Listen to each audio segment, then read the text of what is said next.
story. Please give a warm welcome to Linda.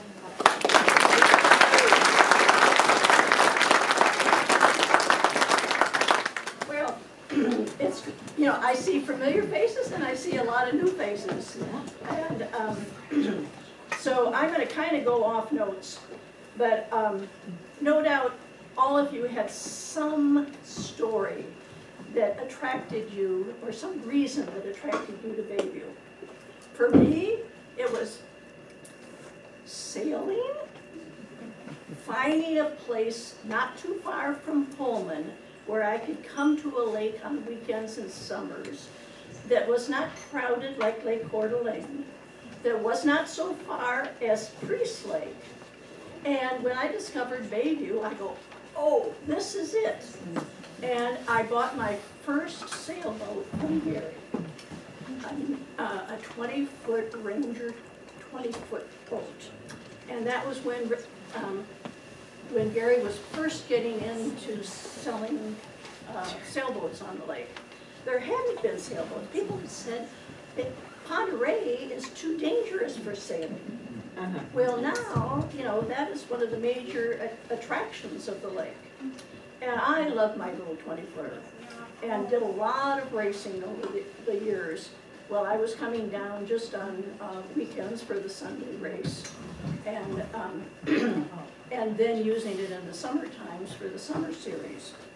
I built a home that I continued to use until I retired in 1996. And at that time I wondered, what does one do when one retires? And I had never talked to local people. I had met my neighbors, and I had met the people who sail, but I didn't meet all the wonderful people in town. And I started to hear various stories that people would share about the history of the area. Well, I had never written a book. I had never done research on history, but I go, oh, that might be a good way to become involved in the community. So I started the Bayview Historical Society. And I think John might have come to some of our first meetings. And we'd have a few people that would come. I did find a lot of people who were interested in going to libraries and interviewing people. And so a lot of that fell on me. But once I started a website, PullmanHistoricalSociety.org, I found a lot of people started contacting me and said, oh yeah, my grandfather was in Bayview. I have old family photos. Are you interested in things like that? So a lot of people contacted me through the website. And I started not only meeting with people and starting collecting interviews, but gathering information and certainly gathering photos. I started with a collection of photos that, if any of you old timers remember, Roy and Ethel Ellis. And they had collected historic photos back into the 1880s during, I would say, a time period of probably in the 1960s.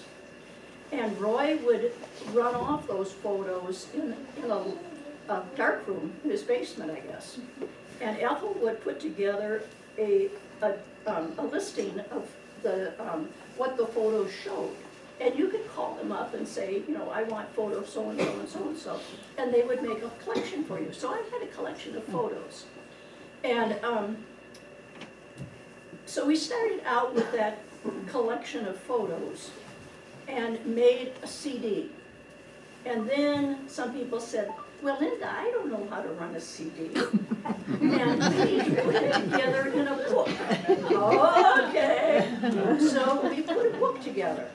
And it was a spiral bound book that we would put together in Peter Balby's basement out in Athol. And that book, then we'd sell it at Ralph's and at 4th of July. And a lot of people bought that original photo book. And then I go, well, photos really don't tell the whole history I need to start learning about what these photos are really talking about. So then I started more serious research about the area and came up with a little book. It was called Bayview and Lakeview. And we ran that off in Peter's basement. Barbara would make the meals and we would congregate around the kitchen table and put everything together and then sold those books. And that went on for a number of years until about in 2004, I said, oh, this is getting to be such a rat race of putting these books together ourselves. So I approached the museum of North Idaho in Coeur d'Alene and said, would you put this book together? Which they did then. And that's been out of print now for a number of years. So that kind of stimulated me to be thinking about where could I find information about local history. I was particularly interested in finding what is called primary source materials, right from the horse's mouth. And I go, where is that stuff? It was like a mystery to be solved.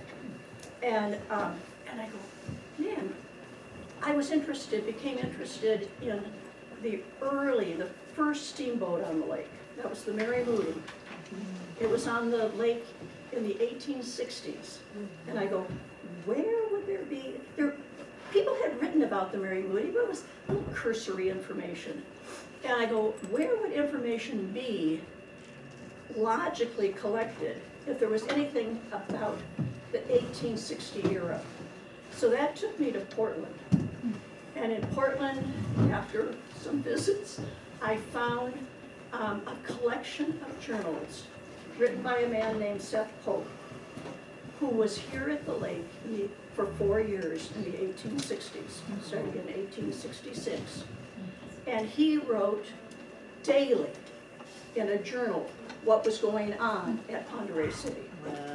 And he talked about going out on the lake and what they did and who was there and who had the hotel and named how much was this, cost for this and that. And so gradually I photographed every page of his little journals and then blew them up when I got home and tried to decipher 1860 handwriting. Now that was a real trick because S's were totally different at that time. I mean, I had to figure out what this man was writing about. And then he'd use a first name or he'd use a last name. And I would, now who was this person? Does this first name go with this last name? And so I,